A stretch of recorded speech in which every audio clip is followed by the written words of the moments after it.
S ಯುವಜನತೆ ಈ ರೀತಿ ಆಕ್ರೋಶ ಹೊರಹಾಕ್ತಾ ಇದ್ರೆ ನಮ್ಮ ರಾಜಕೀಯ ನಾಯಕರು ಮಾತ್ರ ಒಬ್ಬರ ಮೇಲೆ ಒಬ್ರು ಕಿಡಿಕಾರ್ತಾ ಇದ್ದಾರೆ. ಆರ್ ಅಶೋಕ್ ಜೊತೆಗೆ ಡಿಸಿಎಂ ಡಿಕೆ ಶಿವಕುಮಾರ್ ಏನ್ ಮಾತನಾಡಿದ್ರು ಕೇಳೋಣ ಬನ್ನಿ. ರಾಜ್ಯದಲ್ಲಿ ಸುಮಾರು 2.5 ಲಕ್ಷಕ್ಕೂ ಹೆಚ್ಚು ಉದ್ಯೋಗ, ಸರ್ಕಾರಿ ಉದ್ಯೋಗ ಖಾಲಿ ಇದೆ.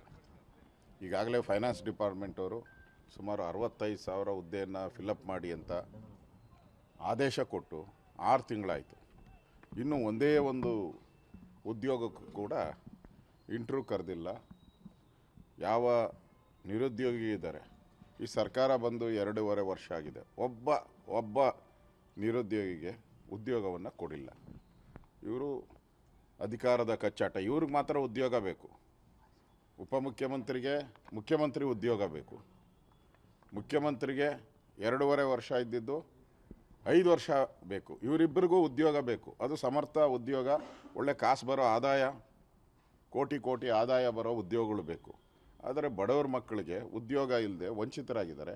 ಅದರ ವಿರುದ್ಧ ಇವತ್ತು ಸುಮಾರು 20,000 ಜನ ನಿರುದ್ಯೋಗಿಗಳು ಅವರ ಒಂದು ಹೋರಾಟ ನಾನು ಬೆಂಬಲ ಕೊಟ್ಟು ನಾನು ಅಲ್ಲಿ ಹೋಗ್ತಾ ಇದ್ದೀನಿ.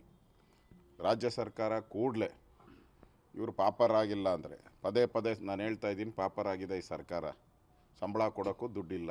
ಇಮಿಡಿಯೇಟಾಗಿ ಎಲ್ಲರಿಗೂ ಇಂಟರ್ವ್ಯೂ ಕರೆದು ಅವರಿಗೆ ಉದ್ಯೋಗವನ್ನು ಕೊಡುವಂಥ ಕೆಲಸ ಮಾಡಬೇಕು. ಇಲ್ಲ ಅಂದರೆ ಈ ಹೋರಾಟವನ್ನು ರಾಜ್ಯವ್ಯಾಪಿ ಹೋರಾಟವನ್ನು.